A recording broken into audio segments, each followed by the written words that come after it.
Okay, we are in Unit 5, which is consciousness. This is video 1. It's the introduction to consciousness. It covers pages 174 to 178 in your textbooks. The big ideas we are going to talk about here is what is consciousness, the levels of consciousness, okay, and the biological clock in which our body runs on. Okay, first let's get an idea of what consciousness is. It's something that cannot be seen, cannot be touched. It's the awareness of oneself or the possibility of knowing what is happening inside or outside an organism. Okay, so it's you being alert, being aware that I'm talking to you right now.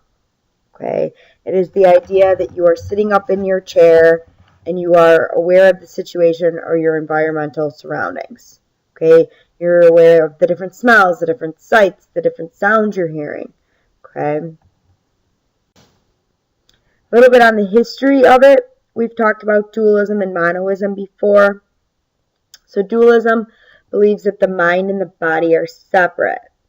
Okay, so scientists long ago with consciousness used to try and measure it. So when somebody would die, they would try and see, well, would the body actually, right when they died, would the body weigh differently? Does the consciousness leave their body? Can they see it? Is it going to be something that they see vanish away? Okay, this was also the ideas of Plato and Socrates.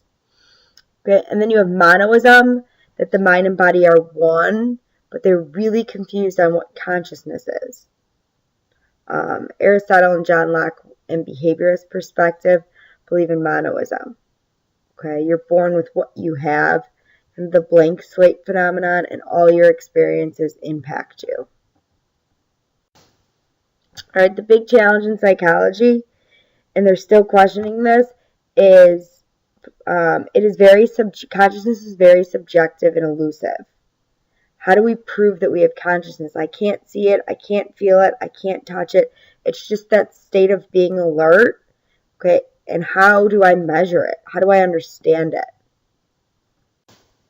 Okay, the conscious mind can take on a variety of roles, but it must, we talked about it before, focus on one thing at a time and then the other. So you could really only be alert or fully aware of one thing happening in your environment before you could move on to the other.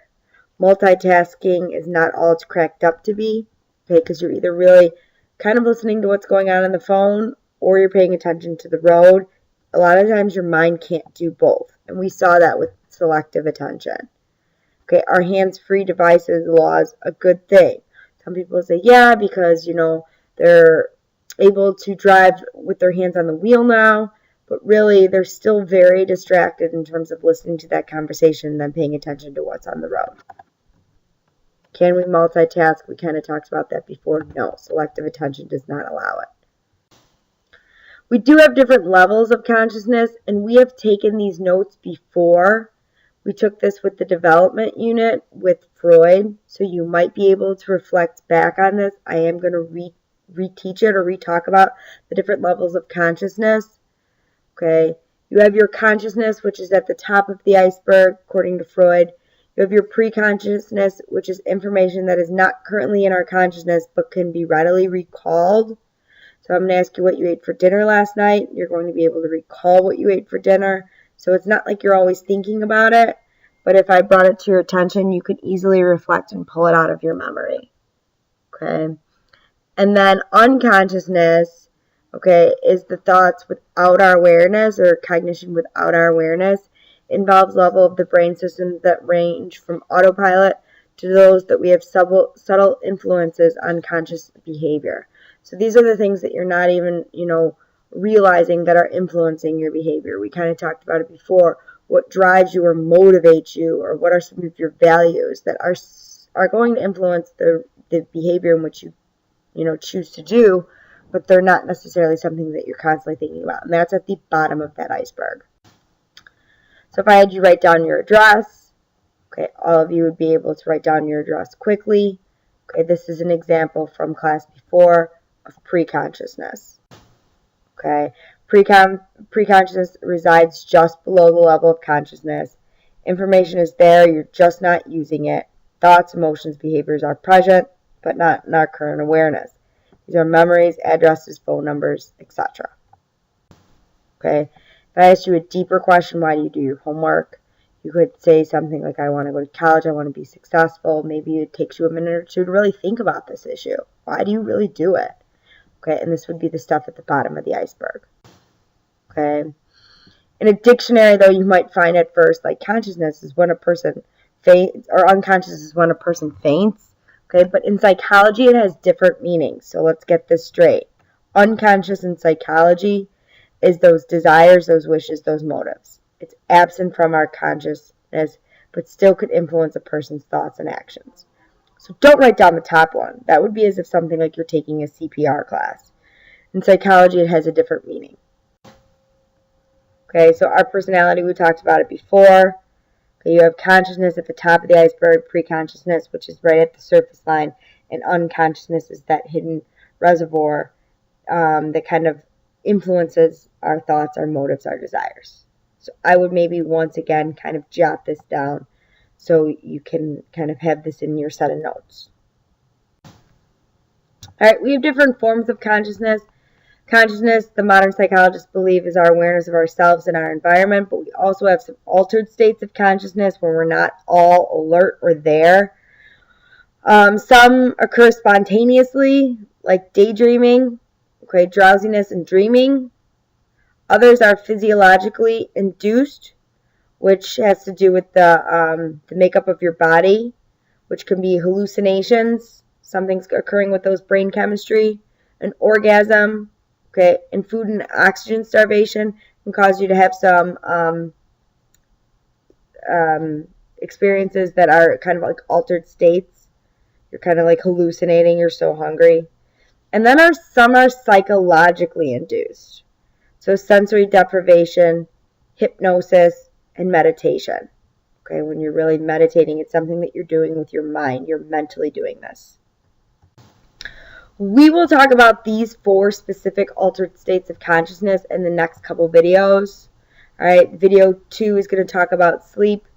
Video 3 is going to talk about dreams and hypnosis. And video 4 is going to talk about psychoactive drugs. So we will get more into detail on this in a little while. Okay, but you also have to have the understanding that your consciousness, okay, runs on a biological clock. Or you, yourself, physically run on a biological clock. It's a periodic physiological fluctuations which affects the body's process, like temperature, blood pressure, and the effectiveness of medicines, let's say. Okay, you run on this biological clock where every day your body is accustomed to doing certain things. Okay, so my biological clock now every day wakes up at 5 o'clock, even on a Saturday and Sunday when I don't have to get up because I've kind of trained my body, okay, to work on this, like, this system, all right? So your temperature is going to be at certain times a day, are going to be at certain peaks and valleys, all right? And you're going to have to go to the bathroom at certain times of days. You're going to start feeling hungry at certain times of days. That's because your body's running on this clock. We are aware of some of these rhythms, but most run on autopilot and aren't given a second thought. So a lot of this stuff is just done behind the scenes. Our clock runs on what's known as circadian rhythms. So I always think of these as like the hours of the day. Okay? The regular biological rhythms, when you have certain circadian rhythms for when your temperature is going to be high and when you're going to wake up, this occurs during the biological clock. The body temperature, they say, rises in the AM, peaks around noon, and then dips in the late afternoon and evening. The bright light in the AM triggers the circadian rhythms to activate light-sensitive retinal proteins, okay, and it decreases the sleep-inducing hormone melatonin. So when you wake up and you see the light, okay, it's going to decrease the hormone melatonin. Same thing starts happening. We might start feeling tired earlier now because there's no more, there's not a lot of daylight out, right? And it's going to start bringing about that melatonin. Too much light at night, they say, can cause problems with your circadian rhythms, that you're still stimulating your body to not produce melatonin. So it is important sometimes if you're having issues with sleep, they say to start dimming down the lights. you should be sleeping in a room with no distractions, no lights, no cell phone glares, because all of that can cause harm. Biological clocks, there is what's called entrainment, which is the altercation of a natural cycle to fit a different rhythm. So this is basically when you kind of screw up your biological clock. Okay, kind of two examples of this can be shift work and jet lag. Shift work is when you work during hours that one would normally sleep.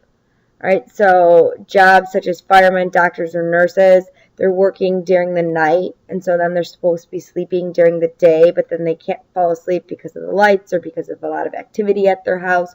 So they never really have a nice set pattern, and that can be kind of dangerous for you. Okay, they're at higher risk of accidents, stomach problems, depression, work performance, and think about some of these jobs that they're holding. Doctors, up for 24 hours, or that could lead to poor work performance, which if they're doing a surgery or something and they've been up for 24 hours, after I've been up for 10 hours now, I'm beginning to feel a little tired, right? So another thing an example of entrainment is jet lag. This can impact your body and change your natural sleep cycle. So any of you guys that have really gone far distances and the time zones have changed, that can take a toll on your body.